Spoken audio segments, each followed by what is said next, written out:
Hey y'all, popping in real quick. I'm so excited to share with y'all one of my new favorite podcasts to listen to. Therapy Tea podcast is all about the varied experiences of mental health professionals and specifically the things they wish they had known before getting into this field. Therapy Tea is hosted by Jasmine and Karen, both LPCs like me, and they interview fellow counselors to discuss all the ways that we are constantly learning and adjusting as professionals in the mental health field. What I love about Therapy Tea is how honest, candid, and really funny the conversations are every single time. While I'm listening, I can't help but constantly be nodding my head and feeling validated about my own experiences professionally. Listen, they don't shy away from telling it like it is. Therapy Tea is the perfect podcast for anyone working in the mental health field right now, and especially for anyone considering getting into it. Karen and Jasmine focus on making the reality of what it's like to work in this field more accessible and relatable, and significantly less mysterious. Therapy Tea podcast publishes new episodes every other Wednesday, and you can find them on Spotify, Apple Podcasts, YouTube, or anywhere you get your podcasts. And I had the pleasure of being on their show where I was able to talk about my not so traditional way of getting into this field. And man, let me tell you, it was just a joy to talk with Jasmine and Karen and to be able to share my story. I'm so thankful for the work that they're doing. And I really, really think that this podcast is so helpful, especially for those in the mental health field, to feel less alone. So y'all go check it out. Subscribe to their feed, Therapy Tea podcast. I promise you, you will not be disappointed.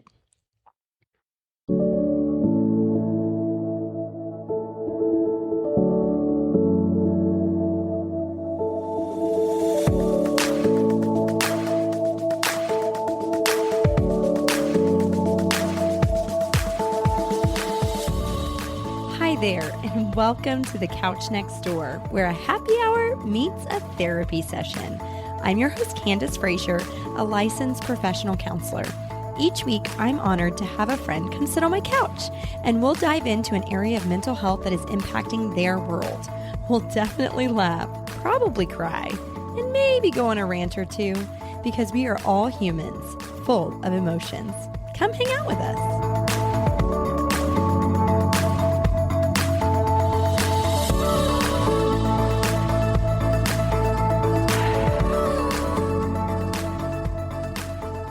Today's conversation is one of tenderness, truth, and connection. I'm joined by Beth Bigler to talk about a form of grief that touches so many hearts, the loss of a pet, or as Beth likes to call them, our beloveds.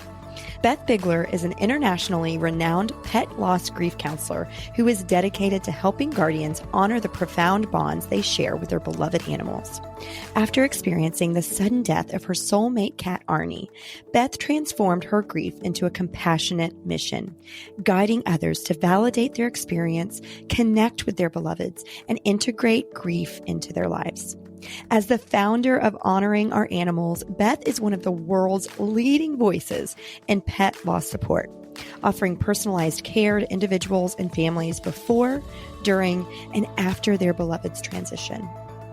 Beth is also the author of Honoring Our Animals, 365 Meditations for Healing After Pet Loss. She's also an entertainment industry veteran, where she enjoyed a 20-year career as a writer, producer, and educator for stage, page, film, and television before stepping into her calling as a pet loss grief counselor. Y'all, Beth is the real deal, and she is kind of a big deal. We explore in this episode what it means to grieve even before a pet passes, how guilt can take hold, and also how music, ritual, and creativity can help us honor and continue our bonds with the animals that we love.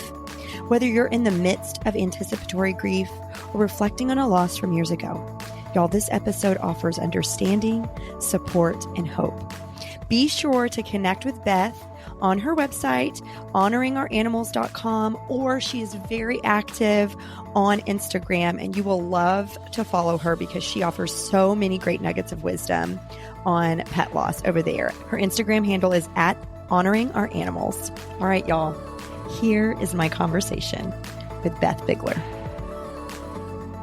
We're already laughing, y'all. It's going to be, this is not really a laughable topic, but here we are. Beth Bigler, thank you for coming on the Couch Next Door. I'm so happy to have you and excited about this conversation. So thanks for coming on. It's great to be here, and thank you for shining a spotlight on pet loss grief. Something we don't always normalize and validate. So I really appreciate having the space to talk about it and bring some light. Oh, yeah. Yeah, for sure. And we're going to talk a little bit about why I think this is important to be talking about. I mean, I know this is the space that you work in, but when I talk about it in terms of how it's showing up in the therapy room, it's unique. And so we're going to talk a little bit more about that. But first, I want you to introduce yourself. Tell us all the things that we need to know about Beth and maybe a little bit about like what got you into this particular work. You mean not everyone wakes up in the morning as a little girl thinking, I want to become a pet loss grief counselor for my career? No, not a thing. Yeah, There's not always everybody. A thing. Well, welcome to those of you who don't know me. My name is Beth Bigler. I'm a pet loss grief counselor, and I work in private practice with individuals and couples and families before, during, and after the transition of their beloved pets, pets of all kinds. And so in my practice, and I have other practitioners as well, we really serve all aspects of this type of grief. And so that's what I do kind of as my main thing. But of course, a lot of people know me from my Instagram. I have a pretty robust and vibrant Instagram community where I post twice daily original content about pet loss grief, trying to give grievers tips and empowerment. I have a lot of special events, which I'll probably talk about later. So that's another big focus for me. And of course, just being an advocate and outspoken, passionate person about this type of grief and normalizing, validating. And also I'm an author too. I had a book come out this year. And so that's I got a lot going on, but it's pretty much all about making this experience for people have a little more ease and a little more self-compassion. Yeah. Yeah. And we'll include all of those things in the show notes, but your Instagram is at honoring animals. Honoring our animals. Yep. Right. Yeah. So people can find you if they don't already follow you. Yeah. It's a great follow. It's a great follow. So do you want to tell us a little bit about what got you into this? Well, sure. So it all began with my soulmate, Arnie. Arnie's a cat. He's an orange and white tabby cat. And he received a really devastating diagnosis, terminal diagnosis, when he was only 11 years old, which in my view was very young for a cat. Of course. Arnie, of course, my absolute rock, my anchor, my protector, my whole heart, the one being who was there in so many of the ups and downs, the roller coasters of my 20s and cross-country moves and relationships and everything that goes along with that time in your life. I was flattened. I did not want to go on in a world without him. And I thought, well, there's got to be some help for this. And I really looked around really tried to find resources. There weren't a lot of resources, but I did find an amazing resource in my pet loss grief counselor, Marian Silverman. She was absolutely incredible and took me under wing and really got me prepared and ready to give Arnie a good death, which is what I wanted. I wanted to be able to show up for him. And I'd been in all kinds of therapy. I've done every kinds of therapy. I've done every modality. I'm into therapy. But I found this work to be so transformative, not only for me, but for my relationship with Arnie and understanding it. And it was incredible. And at the same time, we were mounting kind of a Hail Mary chemo try with Arnie's cancer. Yeah. Everything with animals and chemo can be a little unpredictable. Right. But we tried and we got a remission, which was like a miracle. It was like an absolute medical miracle. Okay. And but even after that remission, I kept going to work with Marian because the work was so powerful. And then I had other concerns, right? I had a lot of hypervigilance about my other cat and what if the cancer comes back and da-da-da-da. So I kept doing this work. And then, of course, I had that divine intervention moment where I had a moment in a waiting room of an animal hospital where I had the opportunity to help a woman there who, unfortunately, her 3-year-old Russian blue kitty cat had ingested some lily water. And lilies are very toxic for cats. And they were going to have to euthanize her cat. And she felt very guilty and she was full of all kinds of emotions. And I approached her. I started talking to her. I sat with her. And Arnie was actually there with me. So like my first session I ever kind of did, With Arnie. And with Arnie was there. Yeah. And my husband actually ended up taking Arnie to his appointment. And I stayed with this woman. I stayed for the rest of the day, stayed for the euthanasia, stayed afterward, made sure she got home okay. And I walked out of that building and it was like dark. It was very dramatic, and I was like, wow. I was like, this is what I want to do with my life. This is my calling. This is my mission. I felt that in that moment. But I was also still an entertainment executive in Hollywood and felt like I wouldn't be able to kind of get out of that too easily. So I kind of just put it on the shelf. But I told my therapist and my pet loss grief counselor, I said, I think this is like my jam. And they were like, oh, that's nice. Sure. Okay. But I had the bolt. I had the lightning bolt. And then extremely unexpectedly, 1 year after his first cancer diagnosis, Arnie had one symptom. We rushed him into the vet, and 3 days later, we had to compassionately euthanize him because a different cancer had actually come in only a matter of weeks. We'd had a clean ultrasound just a couple weeks before, but different cancer come in, took over his whole body. There was nothing we could do. And so very unexpectedly, I had to make that transition. And I was grateful for all the grief counseling work I had done. I felt I could show up for him as best I could and be strong in that moment and kind of give him what I had hoped for him for his transition. But at the same time, it was a massive blindside and it was really devastating. It was also the last day of the first trimester of my pregnancy, which was also a very difficult timing for me. Yeah, for sure. But it wasn't too long after that I realized, well, Arnie, let's go. We got a mission. We're going to go help people. We're going to do this work. And so I found a way to sort of pivot my entire life so that Arnie and I could start to empower and educate and nurture other people in their own grief experience. And so now he and I have gone on to do that, supporting all these people we've supported and really helping to teach people what Arnie has taught me about, like, all of his gifts, guidance, lessons, and teachings are right here with me. And I'm using them every day to carry his legacy forward. And that's what I want for all grievers. So we are doing this work together. And now this is my full-time gig. That's all I do is pet loss every day. And it's awesome. It's really incredible. Man. Yeah. Well, and it's so incredible how you, I mean, not necessarily stumbled into it, but like you were doing the job before you were doing the job. You know what I mean? Like you did the job before you were doing the job. That's amazing. I mean, born to do this, obviously. Yeah. Wow. What a calling. This is it for me. Yes. Yeah. Okay. You do a really good job of doing this for your clients. So I'm gonna turn the tables a little bit on you, Beth. Tell me one of your favorite memories of Arnie. Oh my goodness. I know there's probably so many. There are so many. I mean, there's just so many Arnie memories, but I got to say, okay, I'll tell you one of my all-time favorite Arnie memories. And I don't share this one very often. So thanks for asking. Yeah.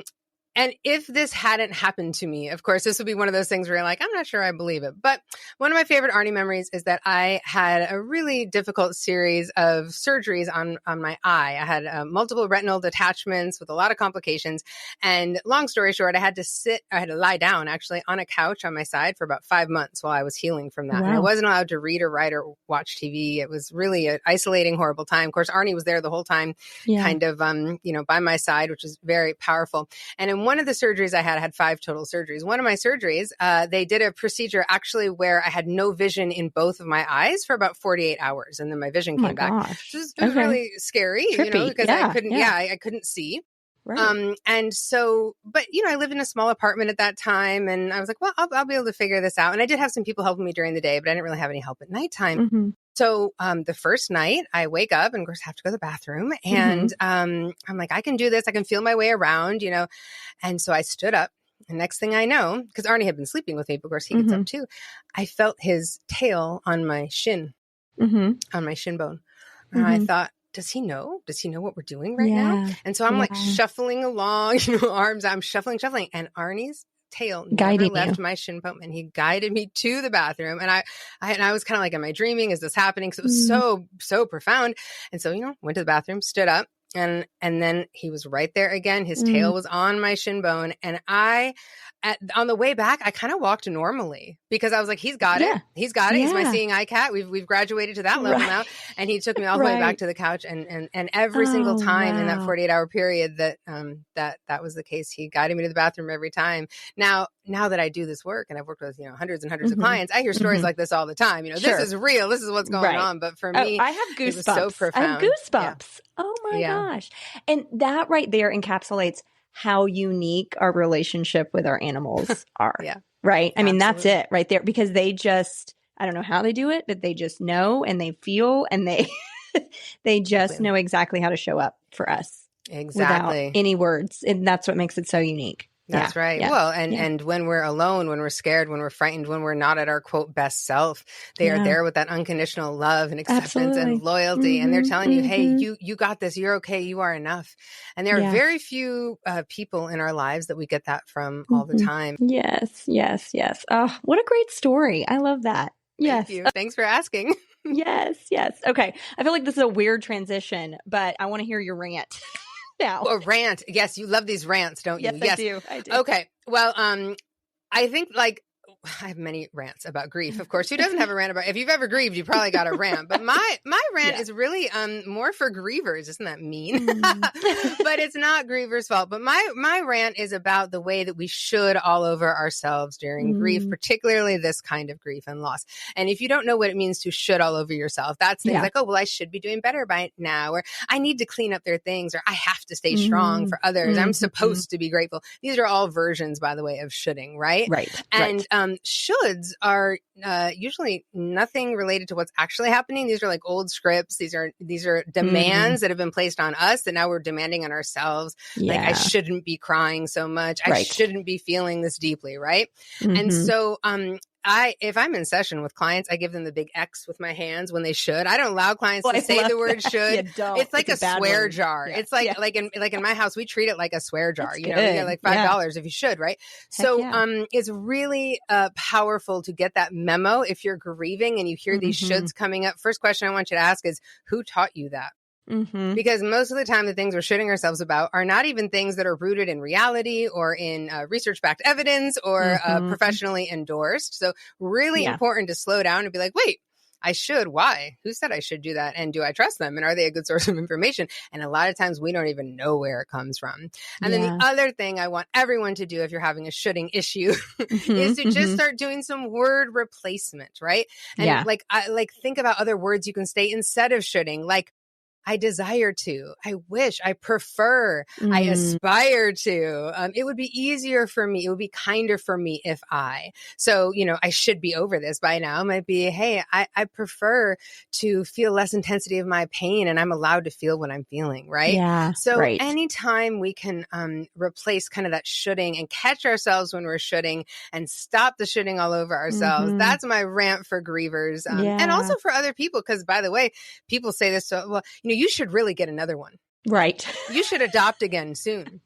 Oh, you should try, you know, and like, there's so much that we absorb from that. So, I guess shoulding is a big old rant. That's good. I have. Absolutely. Yeah. Well, because it puts such a barrier to our grief, right? Because we're putting ourselves in this should box that these are the things that we should be doing, but maybe not, right? Like. Definitely not most of the time. Why should we be doing that? Yeah, exactly. Right. Yeah. Like my biggest mantra for everybody is if it feels supportive to you, whatever it is, do it. If it does not feel supportive to you, let's not do it. And in grief, that gets so mixed up because we have all this stuff in our head that we think we're supposed to be doing to grieve correctly or properly. When people call me all the time for consultations, I get all the time, they say, I need to know what to do to grieve, quote, properly. Right. And I'm like, I was like, okay, yeah, we got a lot of shoulding we're going to have to take care of here, you know. But it's true because, you know, we don't know what to do. We all feel very unmoored when this happens. And this kind of grief can impact us in ways that like no other type of loss has impacted us. So, of course, this is very natural that we feel this way. And we have a lot to overcome in terms of our expectations for what is right or wrong, or what we should or shouldn't. That's a big passion project for me is to have all my clients stop using the word should when they talk about themselves or their grief and all parts of life. Yeah, right. Well, and I love that you have, it's almost like you have a thesaurus list of words that they can replace it with. That makes more sense, right? That really is communicating more about what they're feeling or what they are thinking than should is.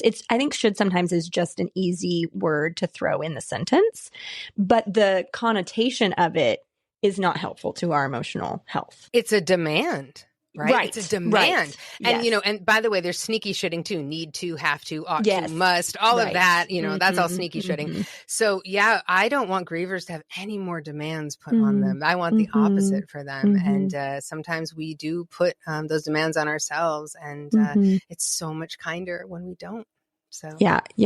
Well, and I know a lot of what you coach and you talk about is really writing a lot of permission slips. Like 100%. You just said, if that feels good, then do it. You know, if that's making you feel better, keep going. That's right. That's There's right. no And man, wrong does way. that open the door for grievers, to Yes. have different grief Yeah. expressions. We're so hung up on that there's one type of grief expression. And am I crying enough? Am I crying too much? And, and I'm like, I don't cry. I sing karaoke. That's my grief expression, right?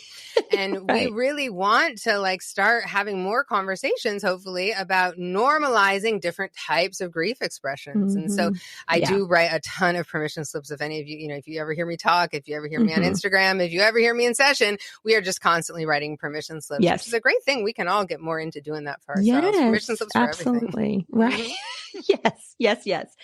Okay. Well, we've kind of already jumped in, but we are going to focus on a specific part of pet grief, which is the anticipatory grief that you speak a lot on. And I think it is a unique part of our pets passing and their transition and just the emotion that comes along with that. It is such a unique part of the grieving process. I think when we spoke before, Beth, I told you, people don't come to me in therapy because they've lost their pet, but I can't tell you how many times in the middle of my work with them that they lose a pet. And I hear a lot of shoulds, like, why am I so upset about this? Like, I'm more upset about this than my grandmother dying last month or whatever, right? Like they have such a hard time almost like giving themselves permission and space to feel all the feelings because they think they shouldn't feel all of that. This is an animal, but they do, right?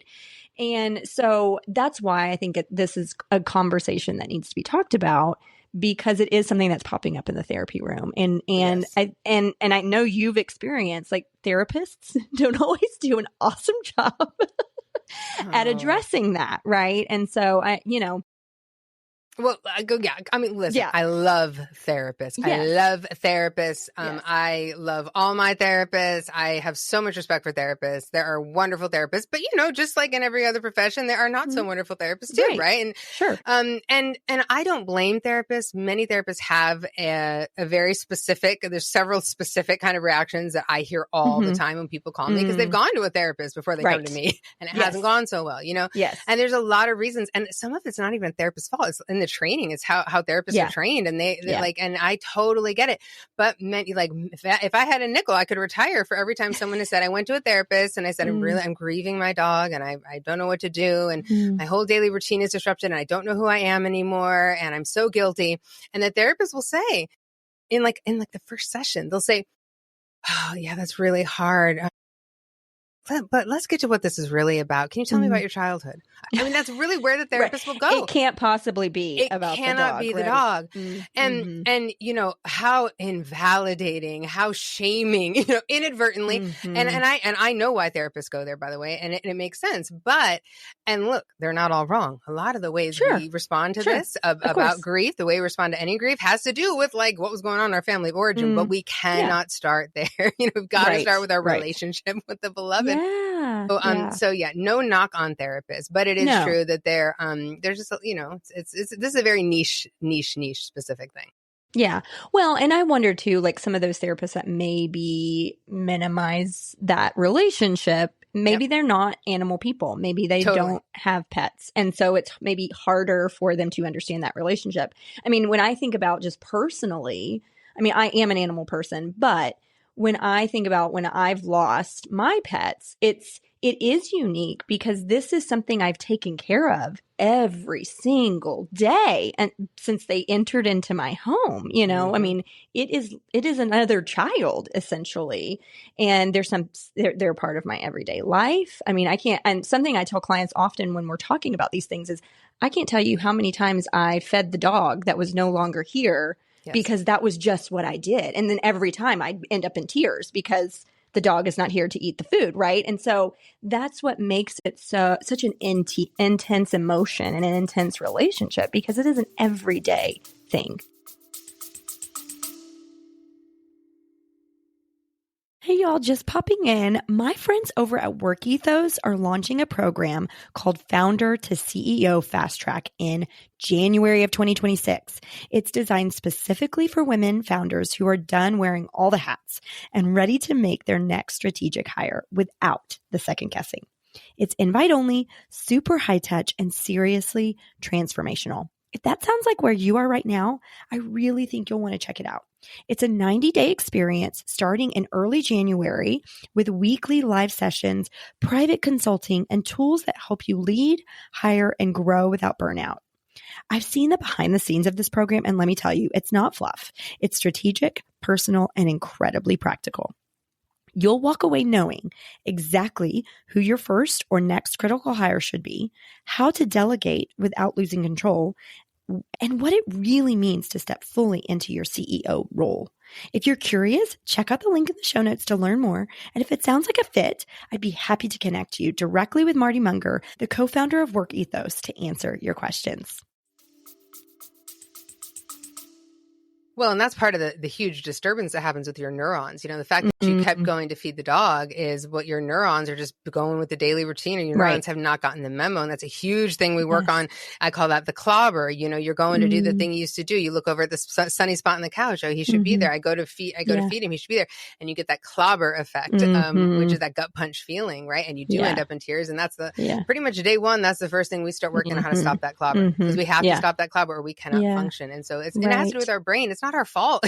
This is really a lot of this. A lot of the early day stuff is about our brain and the routine. So it's definitely well, as you know, it's huge, and it's very impactful, particularly in the intimacy, the proximity. You know, even if you have a partner or children, you're touching your dog or your cat or your bunny more than you're touching your partner and kids a lot of days, right? Yeah. So there's just so many layers to it. And I derailed you on anticipatory grief. I apologize. That's okay. We can come back to it. It was my fault. It was my fault. I wanted to talk about the relationship because it is so important. I want people to understand, like, why, I think, A, why some therapists maybe miss the mark here, and B, why it is such a different space of processing grief. Okay. So let's. And also, can I just shout out therapists too? There are a lot of therapists, because I hear this too, who refer to me. They say to their clients, this is not my jam. This is not my strength. Or, you know, I got you on everything else, but if you want to really, if we want to do this, go where it's specialized, you know? And I love when therapists do that, because I actually prefer if my clients have a therapist when they're working with me. It's great. The more the merrier, you know, it's a great, symbiosis. So just shout out to a lot of the therapists who also refer, and they understand, like, hey, let's just do some specialized thing. And, you know, I don't work with people very long, and my work is very short term with people. Sure. And so it's just a compliment to whatever you are doing in therapy. So I have to also shout out all the therapists who, when they know, hey, a little bit outside my comfort zone, that's good, and refer out. Yeah, for sure. Okay. So tell us about anticipatory grief. Like, what does that mean? What does that entail? How does that show up in this whole process? Ooh, well, first of all, it's got a name, my friends. It's got a name. It's called anticipatory grief. Well, a lot of people don't know that. So we're naming it, you know. And so if you've ever been through this period where you are anticipating the completion of life of a human you love or an animal you love, you've experienced anticipatory grief, and you may not have known there was a name for it. So I'm just naming it so we know our terms. And anticipatory grief is all that vicious roller coaster that comes up when you are in that period. What do we feel in anticipatory grief? Well, a lot of uncertainty. When is the bad thing going to happen? How bad is it going to be? What will it look like? A lot of fear, a lot of hypervigilance, a lot of powerlessness, anger, dread, sadness, sorrow, anticipation. Yeah. How will I go on when this happens? Am I doing enough? Am I not doing enough? Is there more I could be doing? Wow, this is really hard. I'll be so relieved when it's over. Oh, I feel horrible for saying that. Right. That all sounds like anticipatory grief. Yeah. We may have a lot of anger at the universe, anger at the God of your understanding. We might feel angry at our beloved for abandoning us. We might be feeling jealousy about people who have healthy animals, and a lot of self-blame for not being able to fix it or cure it. And and there's more, but I could say more, but and then you get into this like emotional thing where we start feeling very disconnected from our beloved, because we are having a hard time being present because all this stuff is going on. Yeah. Oftentimes we aren't taking very good care of ourselves. Our self-care goes completely away because we have this fear, we have this hypervigilance, we feel like we can't leave the house. We're doing medication 8 times a day sometimes. And talk about the feeling of having to potentially make a euthanasia decision, along with other complex medical decisions, treatment decisions, very often. And so that euthanasia decision weighs on people. When will I know? How will I know? How will I make the decision? Is it too soon, too late? How am I the one to have to make this decision? And on top of all of that, this can be a very financially stressful time for people because of the cost of treatments and medications and supplements and therapies. We often get very socially isolated because we are doing so much caregiving and so much work. We aren't going out for drinks on Friday night. For many people I work with, there's a physical toll. You might be doing a lot more like heavy lifting. I mean, there's all kinds of physical things. And of course, the spiritual challenge for all of it. So, that's anticipatory. If I'm naming it, I mean, that's anticipatory grief and not knowing the trajectory and not knowing the when and am I going to get it, quote, right? You know, this it just becomes very crippling. It's a really, really crippling thing. And so, you know, in my work with people, and I love the anticipatory side of things. It's actually, if I had to choose between the two, it's my favorite side of things because, you know, what we focus on is we focus on helping guardians feel more connected with their beloveds, helping them be more present, finding ways to maintain and develop self-care and coping with these symptoms. And of course, working through a lot of practical, logistical, end of life, you know, medical decisions and euthanasia decisions, and having a safe, non-judgmental space to say all these things. It's a lot of stuff in anticipatory grief you're afraid to say out loud. And so having the space to even just voice it is powerful. And I want people to know that this time, as wrenching as I know, I have lived it. I've lived it twice, you know, as wrenching as it is possible to grow closer to your beloved in this time. It's possible to deepen your experience with them and to center them in a way that you feel really good about, and to give them the experience of a loving, non-chaotic, peaceful death if you choose euthanasia and if that's the route you're going. And I also want people to know it's virtually impossible to navigate alone. And so that's why I'm here and other people are here in community because it is so hard. Yeah, absolutely. Well, and there's so many layers to it that in other versions of loss that we don't experience, right? Never. Like, I mean, you're not necessarily in charge of the transition of your person that may be passing, or, you know, the financial strain is usually not the same. You know, I mean, there's so many other layers that I think people don't always consider when we're talking about pet grief, right? And it's things we've never encountered before. Sure. I mean, that's one of the really awful things is like, you've never had to make these type of decisions. Yes. You've never had to weigh, can I afford, you know, $10,000, $15,000 for this treatment, and will this treatment work? We aren't usually making those kinds of decisions. And if it is a human, especially an adult human, that human has been able to express wants and preferences and desires about their end of life to us, hopefully, you know? So there's just layers that people don't think about, don't consider. And also for the guardian, they're just up against one situation after another that they've never seen before and may never see again. And that's daunting. It's very intimidating. Yeah. Well, and I also think because animals just don't live as long as humans, you know, that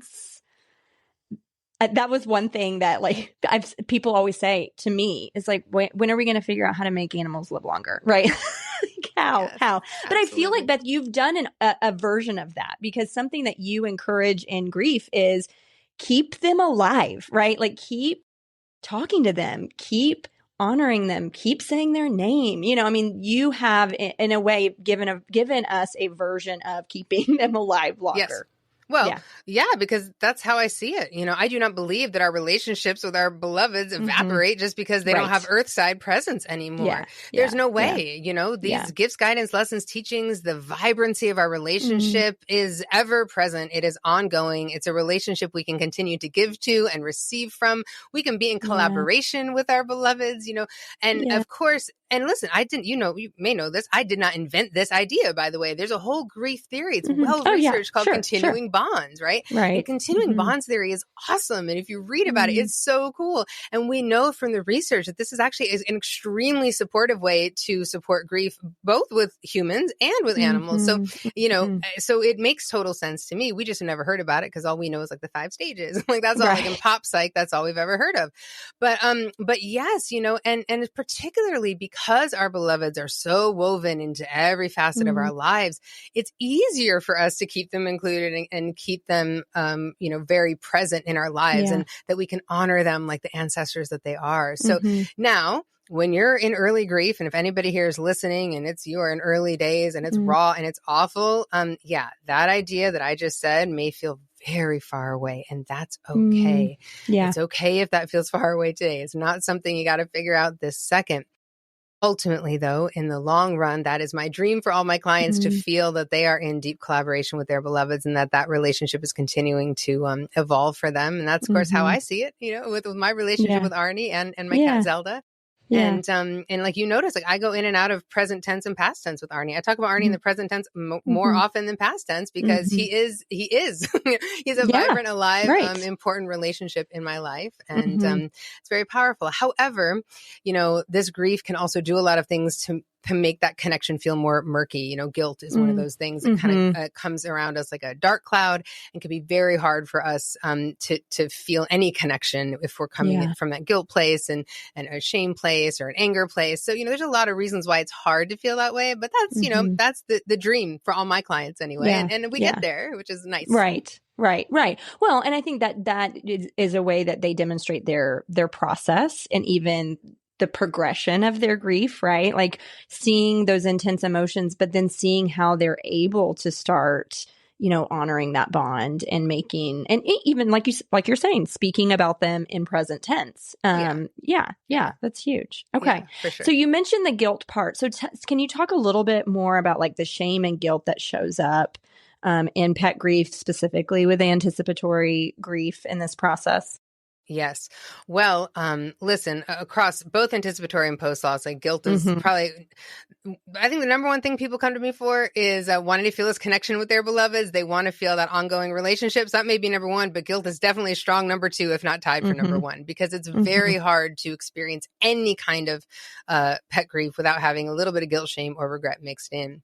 Yeah. And what does that look like in anticipatory grief? Well, I should have noticed sooner that there was a problem. I should have noticed these symptoms sooner. I should have advocated harder to get into so a much second shoulding, opinion. Right? Here we are. Yeah. Well, guilt. That's why I don't like shoulding. Why didn't I try that medicine instead of that medication? Why did I? Just all this questioning, all this woulda, coulda, shoulda. Basically, is what the guilt is.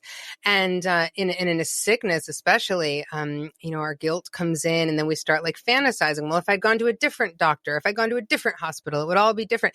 And we really are trying to stop the bad thing from happening. We really want to stop the bad thing from happening. And we desperately want more control. And a lot of times guilt is rooted in a desire for control. And frankly, for a lot of people, and again, family of origin stuff here, but, it's sometimes safer for us to blame ourselves and to put it on us than to really sit with the idea that sometimes chaotic cancers can materialize in 2 weeks and take our beloveds away from us in 3 days. That's a very scary idea. And so sometimes it's easier for people to feel guilt about that.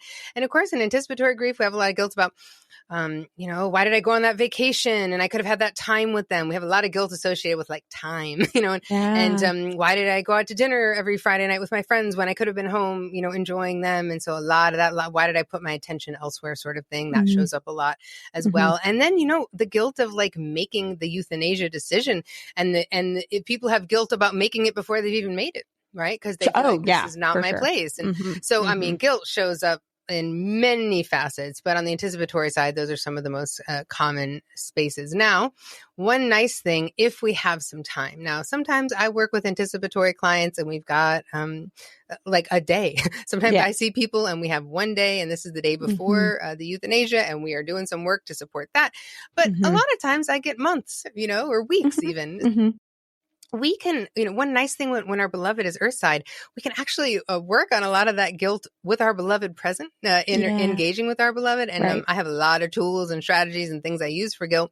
And it's very nice in anticipatory grief to be able to work some of that guilt in advance because it actually makes the post-loss side a lot easier. For sure. And you're not supposed to say that, by the way, therapist listening. I know we're not supposed to say we can make grief easier, but in my opinion, we sure can if we have good tools, good strategies, and good ways to kind of support these really complicated things. Well, and easier doesn't mean that you're not going to feel upset, right? Easier means it's going to make more sense to you.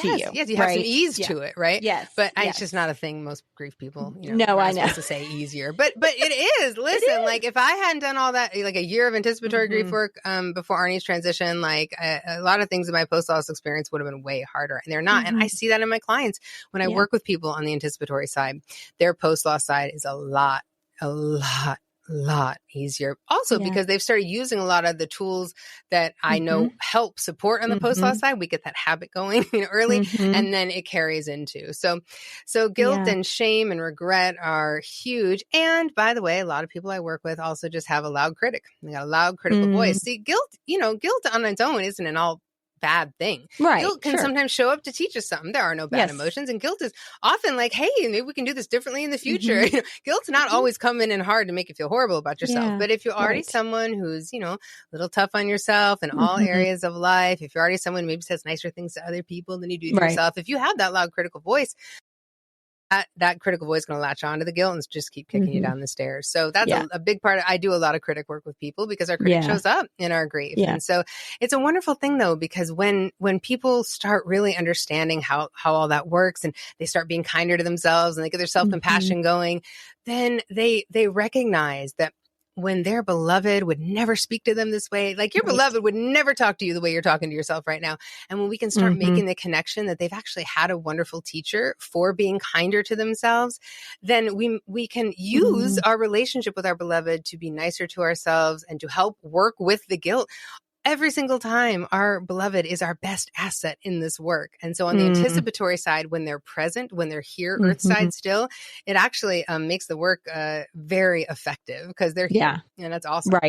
Right. Yeah. Well, and like that, like you're saying, the connection, you're able to focus in more on the present and the connection with your beloved.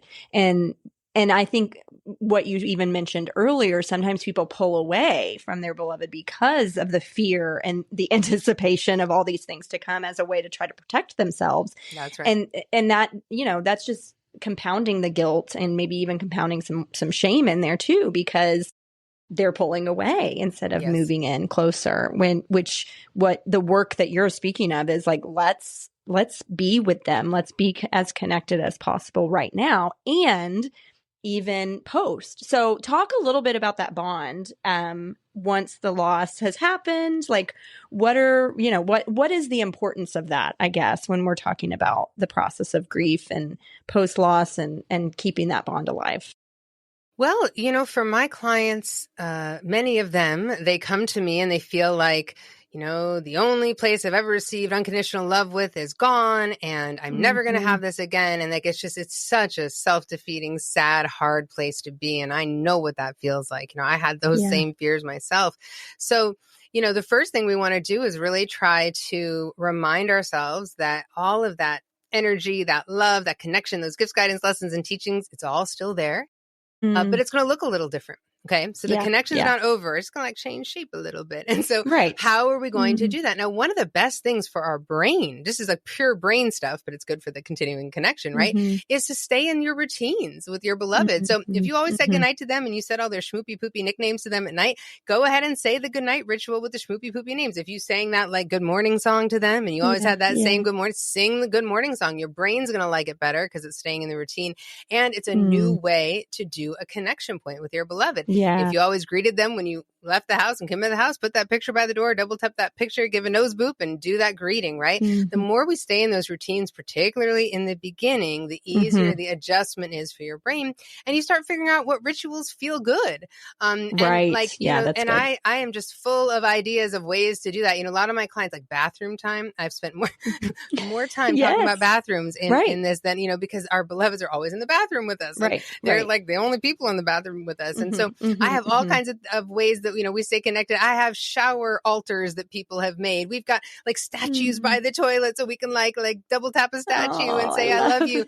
We light candles when we're brushing our teeth and we have photos inside our medicine cabinets, and we keep these rituals and these connection times going. And I really encourage my clients to just get into what I call the we mindset. Okay. So you and your beloved, we are now in a we mindset. So we are doing things. And that means that anytime you can just tune in and connect and feel close. Now I do things to help my clients like access those spaces better.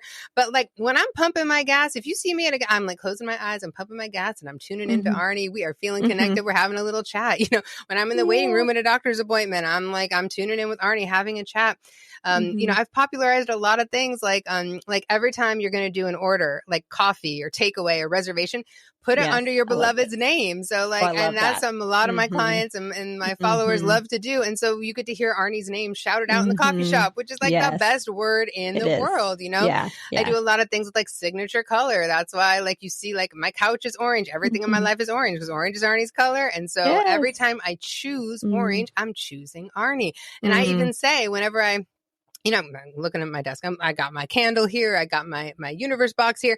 Every time I choose orange, I'm like, I choose you, Arnie. I love you, right? And so we just keep this relationship going. We keep them present. And that looks different for everyone. I mean, the thing about what I try to support people in is like, hey, the way I do it may not be the way you do it. And the diversity, the variety and the creativity in my clients, my followers, it's incredible the way people are doing this. But it's, again, does it feel supportive? Okay, let's keep doing it and let's keep being flexible. Like a thing I really talk about a lot with people is staying flexible in our grief and finding different rituals and practices that feel supportive and then modifying them and changing them as needed. So we might. Well, and the relationship is, I mean, you can't give them a 5-point step system on how to do that because it's about the relationship, right? It's about what y'all's bond was. And nobody else has that. So So whatever it was, that's how you honor it. You just keep doing those things. Exactly. Yeah. I think of like a lot of what I talk about as sort of like a blueprint or a template just because like no one's ever seen it before. You know? Like, I mean, I don't know about you. Like in my family, when somebody died, like we just had a funeral, everybody cried for a day and we never talked about it again. I mean, that was like all I ever saw about mourning in my childhood. So, you know, this idea of how do we mourn? How do we grieve? It's like very new for a lot of my clients. And so, I'm trying to just give you some ideas. You take it and make it your own.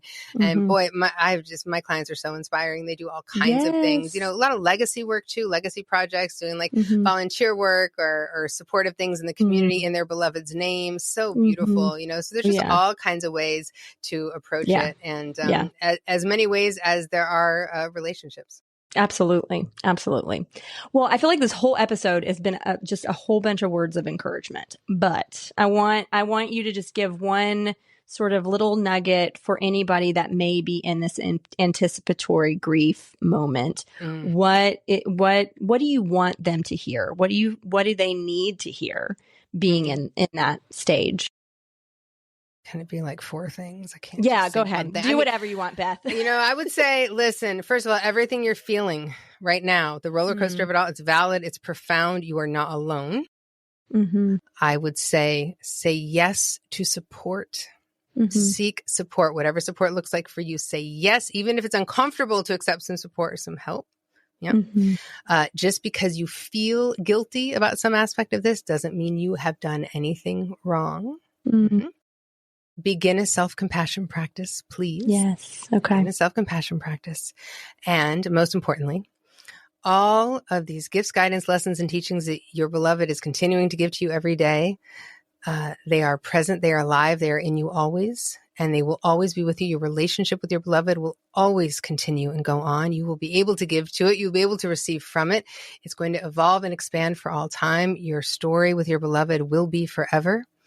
And enjoy the opportunity you have right now to step up for them in this very tender and important time in their life and to be there for them the way they have always been there for you. And call me if you need me. Yes. Absolutely. Oh, that was beautiful. I love that.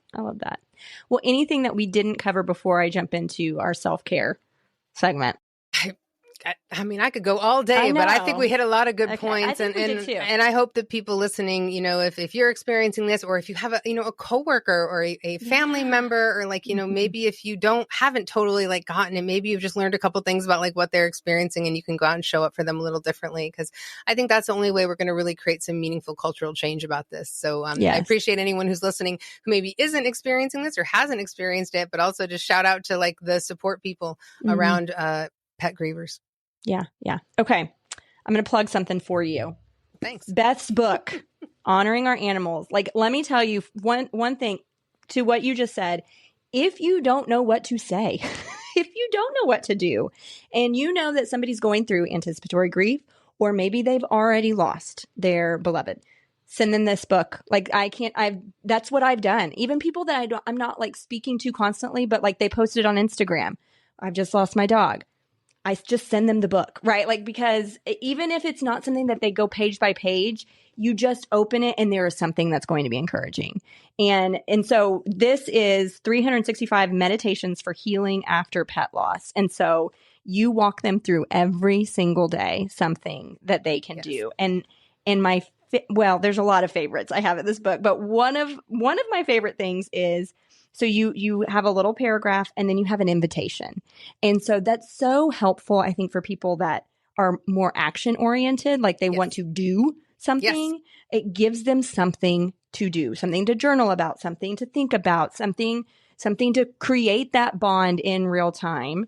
I also absolutely love, because I don't know if you can see it, I have a feelings wheel on my couch, but I love that you have a grief feelings wheel. Yeah. Oh my gosh. No, this is great. And that's why I have a feelings wheel pillow. Yes. When people don't have words, I'm like, look at the pillow.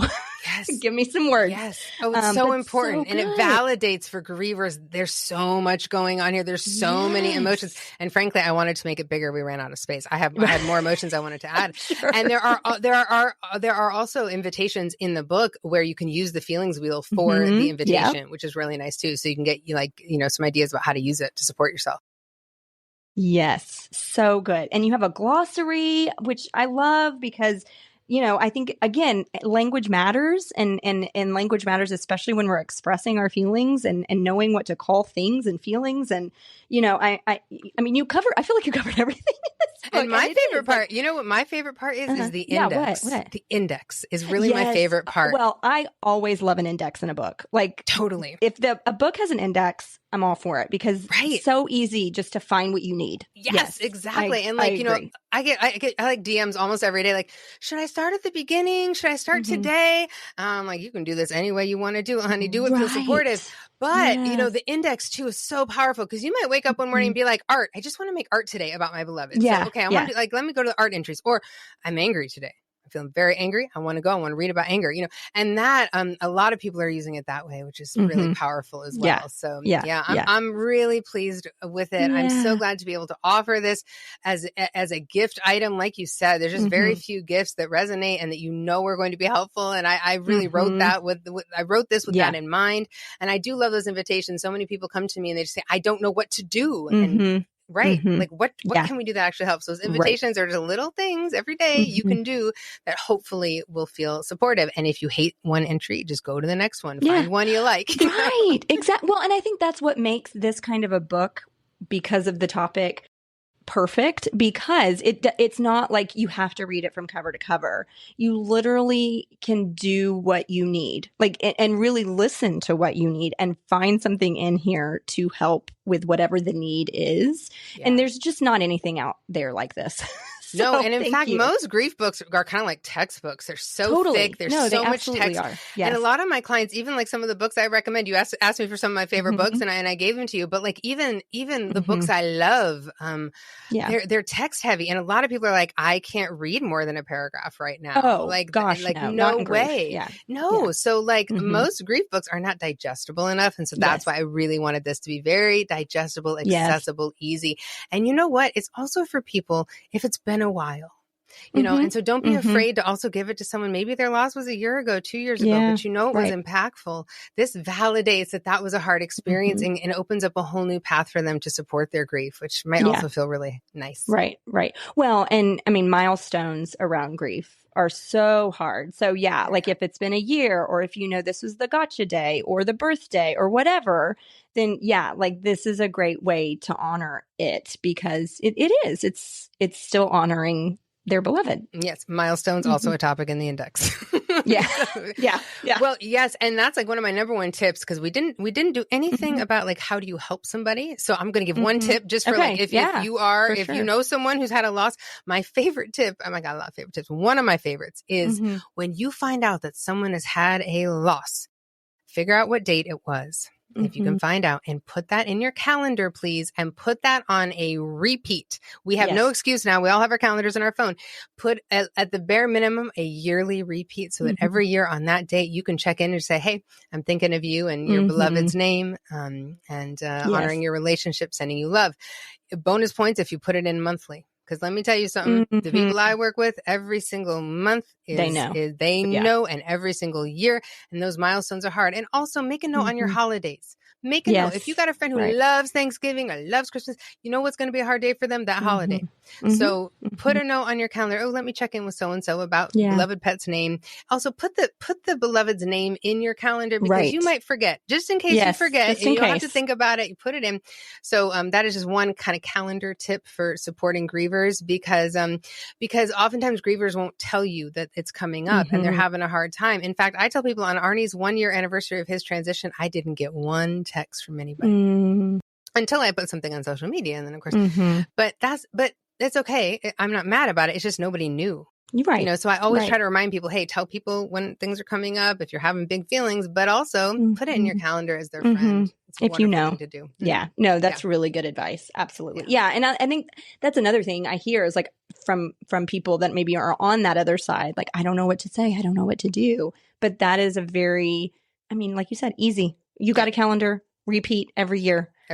Super easy. And listen, if you really feel like you don't know what to do, treat it exactly as you would if it were a human loss. What would you do if it were that person's partner? What would you do if it were that person's mother? What would you do if it were that person's child? Do exactly what you would do in that situation, and you're probably covered. Yes. Right. Absolutely. Yeah. I mean, there's no mystery. Like, why is there any question? But we get that all the time. I don't know what to do. It's an animal. Oh, okay. Well, do what you would do if it were a person. That'll keep it covered. Yeah. But I mean, talking about self-care, like this, if you're wondering how to take care of yourself or take care of a loved one that has lost their beloved, this is it. This is the manual. Thank you. If there ever is one. I mean, really, it really is. It's a perfect tool for people to know what to do. And also for therapists, by the way, I'm hearing from a lot of therapists who are keeping this in their office. They have some extra copies in their office. I've also heard of several, a lot of veterinary clinics are using it too, but also like medical doctors. But you know, when you go in for your physical, a lot of doctors say, have you had any changes? Have you had any grief and loss? Yeah. And so I've heard from a number of doctors' offices and nurse practitioners who are keeping copies on hand. And when they hear there's been a loss, they're giving this, you know, to acknowledge that, which is really beautiful. And a lot of therapists are also like keeping it as something they can offer their clients, which I really think is fantastic, because the more, again, you know, when you are grieving and you're feeling so disenfranchised and you're feeling like this isn't acknowledged, to have somebody that you look up to, you know, a doctor, a therapist, someone that you really love, acknowledge and say, hey, this is important and I'm giving you a resource like that, that means the world. So it's a great resource for therapists as well. Yes. So thank you, because you definitely filled in a gap that was needed. Yeah, thank you. That was the idea, and it's a thrill to see it living in the world and all over the world. It's really beautiful. Yes, love it. Well, Beth, tell us what you do to take care of yourself. Wow. I knew you were going to ask this. Well, I'll tell you an uncomfortable thing I do to take care of myself. But, you know, when I think about like the best things I can do, I make doctor's appointments for myself because I dread going to the doctor. I don't like going to the doctor. I have a lot of medical anxiety. I've had a lot of medical stuff. So that is a form of self-care for me. And again, you know, I'm sure you've covered this elsewhere, but like, you know, when we think about self-care, we think manis, petties, bubble baths, all of that fabulous, but there's other kinds of self-care as well. So making doctor's appointments is meaningful self-care for me, and hard for me to do. But when I do it, I'm like, yes, I'm doing something nice for myself. Did it. I did it. Yep. Singing karaoke, as I mentioned earlier, probably my favorite form of self-care. Anytime I can spend time with whales and dolphins in the wild is very important to me. So that's a huge form of self-care for me. And then obviously tending to my own grief. I carry a lot of grief. I'm carrying other people's grief, of course, but I'm carrying a lot of my own grief. I have a lot of human loss. I have a lot of animal loss. Really being supportive, taking care of my own grief, keeping up with my own therapy and my own supports, just all that I do to sort of support my own grief and honor my own experience is really, really important when you know, you do the kind of work I do and the volume of kind of work I do. So I do a lot of just tending to my grief in a variety of ways. Nice. So you mentioned you sing karaoke. Love to sing karaoke anytime, anywhere. was your all-time karaoke song? Like, if you can only pick one. Great question. It's like, oh man, that's like choosing between Or give me, children. I don't know, give me your top 3, No, whatever. I mean, I want to know, like, though. I love singing musical theater because I'm a theater kid at heart. So I love singing all like musical theater. No, like it's easy. My all-time favorite song to sing is a song by Duffy called Warwick Avenue. That's my all-time favorite song to sing. I love that. I love the song Regulate by Nate Dogg and Warren G. Okay. I like to do Warren G's rap part. And then I have a few people I like to sing who do Nate Dogg's part. Oh gosh, there's so many. I mean, I could go on and on and on. And what's my favorite musical theater song to sing? I mean, I love the song from the last 5 years, I'm Still Hurting. That's a really, like, talk about a grief song that has helped me through a lot of grief. So that's one from the musical side. Okay. But I have a spreadsheet in my phone with like my 900 favorite karaoke songs to sing. So like I could go all day on my favorite karaoke songs, but it's a wonderful grief expression. And works for me anyway. It's my wonderful grief expression. It's a great an idea for those that maybe, need something else to do to deal with their grief. Well, my dad has recently, like probably in the last 3 or 4 years, he's in his 80s, got into karaoke. And so say more. Listen, girl, wait, tell me more. We live in a suburb of Austin, Texas, and he found, he can go to karaoke every single day if he wants to. Is he going out live, or does he do online, or what does he do? Oh, no, he's out. He's out in the karaoke bars. Oh, my God. Yes. He is out and about, and he would go every day if my mom would take him. But she's like, I will take you 3 times a week. And this is a new hobby? Like, in the last, 3-4 years, he's always been a singer. Yeah. But then I don't know what it was about. He got out there and and let me tell you, he likes to work a crowd. He will start 2-stepping with you if you make eye contact.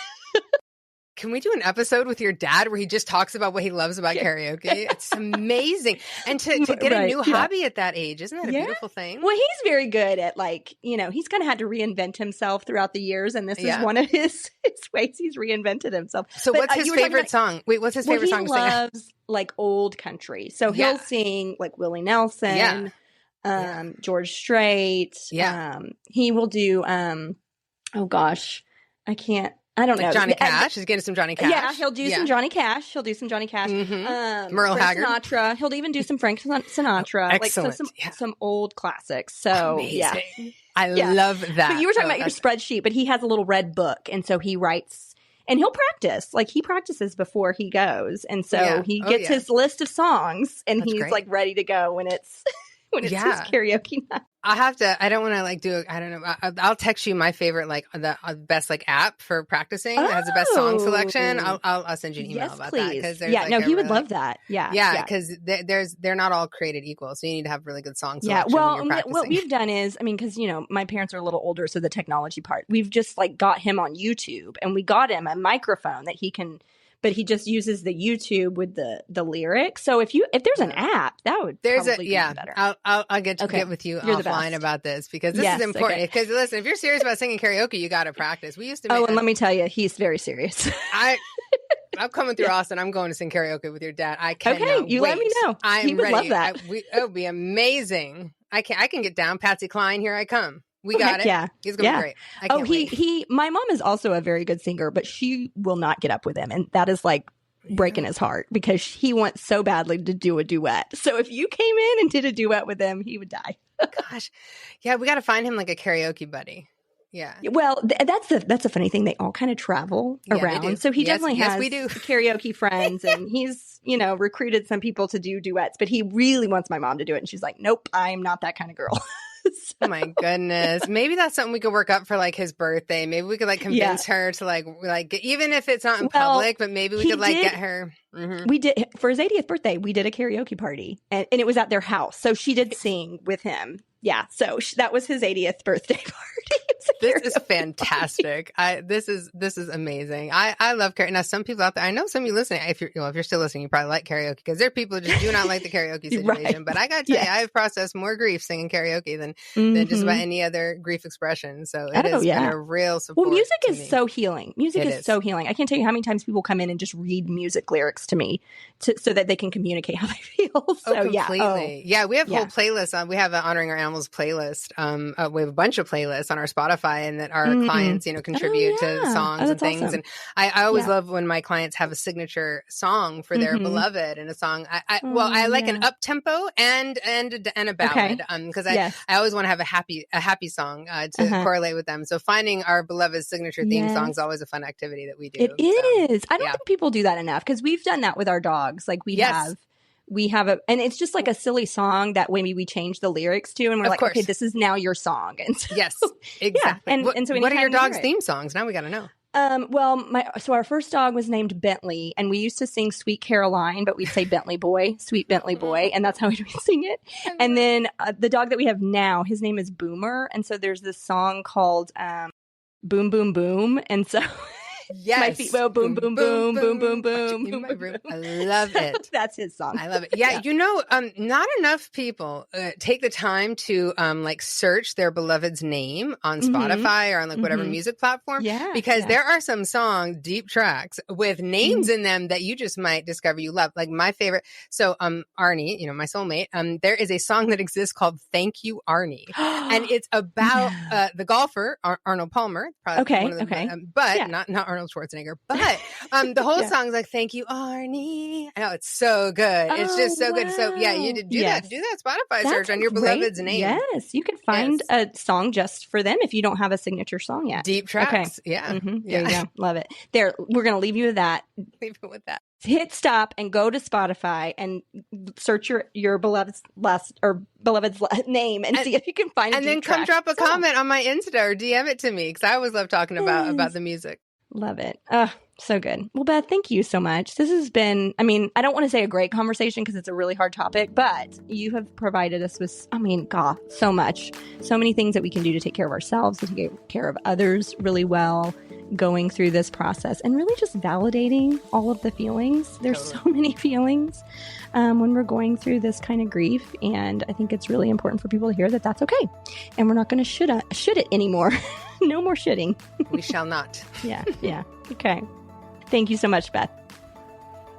Conversations like this remind us just how deep the bonds with our pets truly run, and how important it is to give ourselves permission to grieve them fully. This is the second time, y'all, this season that someone has ranted about shoulding. First one was in the caregiver episode. So that means that we need to pay attention to how we may should ourselves, especially in grief. And what replacement words can we use that will actually communicate what we're feeling and what we're needing? Language matters, and it helps us to define and identify how we're feeling. Hearing Beth describe the clobber effect in grief helps us to know that when we're hit with that wave of grief, what it actually is. It's the clobber effect. That also helps us to know when we need to be extending extra compassion to ourselves. Maybe it's through giving permission slips to ourselves in whatever area we need a little bit more space and freedom in. I also just loved how Beth encouraged small ways to stay connected to our beloveds, whether that's through routine or even a signature song for our pet. Does anyone else have a signature song for their pet? I really, really hope that today's discussion with Beth offered comfort, validation, and a reminder that your grief is real and deserving of care. If this episode resonated with you, please share it with someone who might need a little extra support or comfort in this area, whether they have lost a beloved or are in the complicated stages of anticipatory grief. And be sure to connect with Beth at her Instagram at Honoring Our Animals and her website honoringouranimals.com. And y'all, I'm serious when I say her book is so unique to the space of pet loss and is such an encouragement. If you have a friend or a family member that is going through that loss, just send them the book. I promise you it will be an encouragement to them. They will feel loved, they will feel seen, and they will feel cared for. All right, y'all, I'm so grateful to Beth for her insight and presence and for being a guest on the show today. This is such a unique topic and also something that is showing up in the therapy room. Our animals mean something to us. They mean something to us deeply. And so that's why this topic is so important to address in a mental health podcast like this one.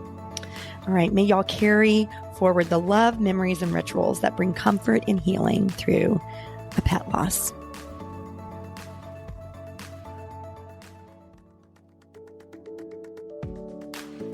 The information included in this podcast does not replace that of your own professional therapy.